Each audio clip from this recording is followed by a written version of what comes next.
Hey everyone, Leo Kelly G, and today I want to talk to you about a topic that's very close to my heart, John Mayer's right hand. From simple moments of genius like Stop This Train to mind-boggling percussive patterns like Neon, John Mayer's fingerstyle technique has created some truly iconic pieces of music over the last 25 years. In this lesson, I'm going to break down John Mayer's top 3 acoustic fingerstyle techniques in a way that you can not only understand what's going on in the songs they feature in, but also understand the techniques on a more fundamental level so you can use them in your own songwriting and compositions. I'll also show you a few examples of where I've used these techniques in my own compositions and songwriting so you can understand just how versatile they can be. As John Mayer said himself, that everything you learn the thing that is the building block for the thing you just learned. Trace back why you like the thing and learn the thing that made the thing you like, and you can rip me off in more fundamental ways. And I mean this.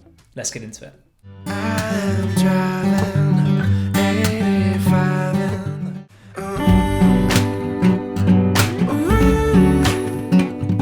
So this first technique is really handy because it underpins a lot of what John Mayer does, and if you understand this technique, it's really handy for working out the other techniques and a lot of his playing. So if we take the wide Georgia riff,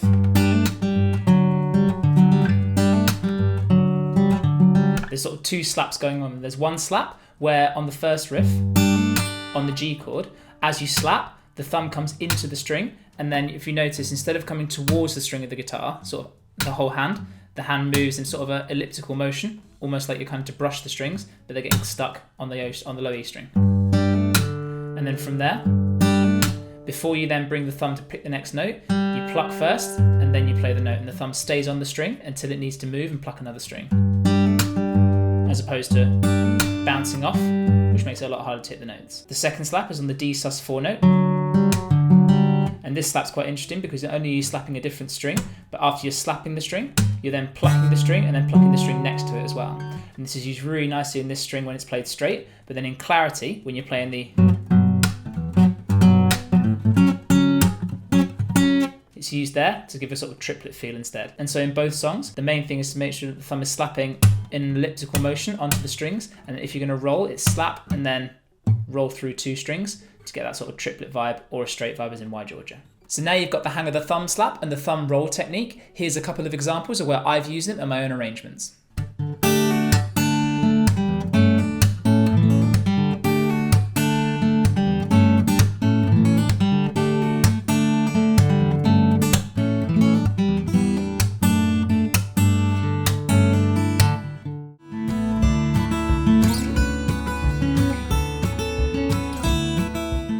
Who says I can't get stoned?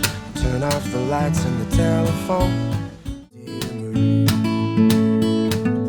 tell me what it was I used to be. So this next technique takes what we learned from the thumb slap, but then adds a rake across the strings at the same time to give a more melodic element to the song. So if we take the Stop This Train riff,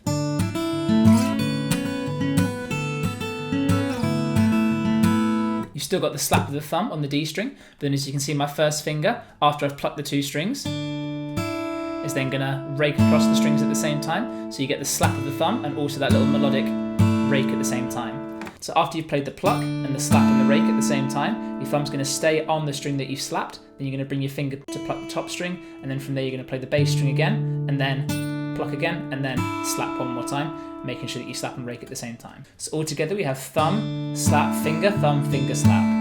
Thumb, slap, finger, slap. And once you've got the technique down, it's just a question of moving through different chords and plucking different strings. So now you've gotten the hang of the flick picking technique. Here's an example of where I've used it in my arrangement of On Top of the World by the Carpenters.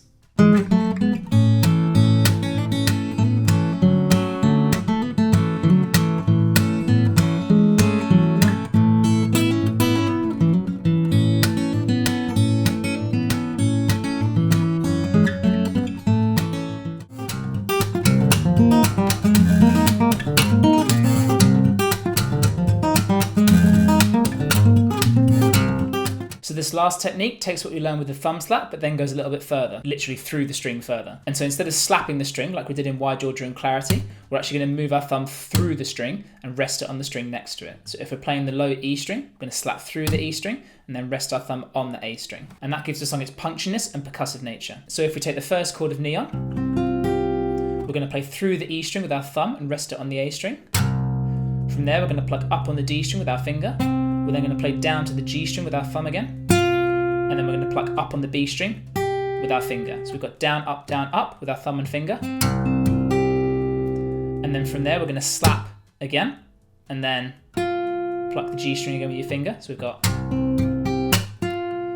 and then thumb again, and then pluck the D string with our finger. So we've got thumb, finger, slap, finger, thumb, finger. And once you've got the technique down, it's then just a question of applying it to the different chords. So now you've got the hang of the slap bass technique. Here's an example of where I've used it in one of my original songs, Headphones.